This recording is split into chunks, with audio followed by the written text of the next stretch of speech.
I wanted to ask you a question, Rick, about the piece you posted, because to me, I had to deal with this anonymous situation because, we never knew where the leaks were coming from, who it was, and obviously conversations that I was having with the president or staff as a lawyer, you worry about those things. And CNN and MSNBC were touting this, and so was ABC, NBC, and CBS from that as some senior administration official. So every time you walked into a meeting with the senior administration official, I don't have to tell you because you had the same experience. You're wondering, is this the one? Then you find out that the guy had already been on CNN, denied he was the anonymous, and we find out he was a mid-level staffer that was not a senior advisor to the president. He was, what was it, like a deputy chief of staff? It was a policy advisor, and then for a few weeks became chief of staff to the Department of Homeland Security. Like at the end of his tenure. For a few weeks. Yeah. So, Rick, what was this? I mean, this was, of course, CNN was eating crow last night on this one, and they said, they said the night before, they say, well, you lied to us. You told us it wasn't you. Look, let's be very clear about something. The New York Times knew exactly who this mid-level staffer was. They created a persona as a senior administration official. Let's be very clear. The New York Times lied to us. They created a hoax of a senior administration official when there wasn't a senior administration official. They've got to answer for this. Why is it that the New York Times created a person that wasn't real?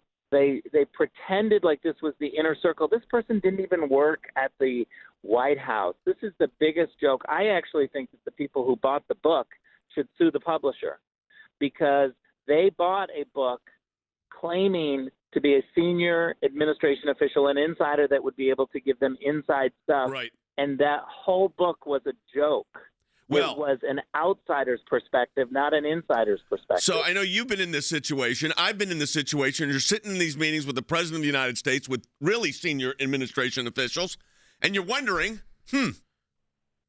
as I'm giving legal advice or executive privilege advice, is this anonymous? Well, we find out who anonymous is, but anonymous denied it. This is anonymous, Miles Taylor, on Anderson Cooper before he came public. Take a listen to the question and the answer. There was an op-ed, there was a book by someone calling themselves Anonymous. Are you aware of who that is? I'm not. Look, and that was a parlor game that happened in Washington, D.C. of a lot of folks trying to think of who that might be. I've got my own thoughts about who that might be, but, I want my focus to be on the president, and I certainly don't want to. I wear a mask for two things, Anderson, Halloweens and pandemics. Yeah, you're a liar. No. Okay, total lie. And, Rick, this is what bothers me. When he went on there, knew he was anonymous. And like you said, the New York Times knew that he was anonymous. And they all knew that this was not some senior-level cabinet secretary or senior advisor to you as the acting DNI or your chief of staff even for the embassy in Germany, to a G7 country. This was a policy advisor.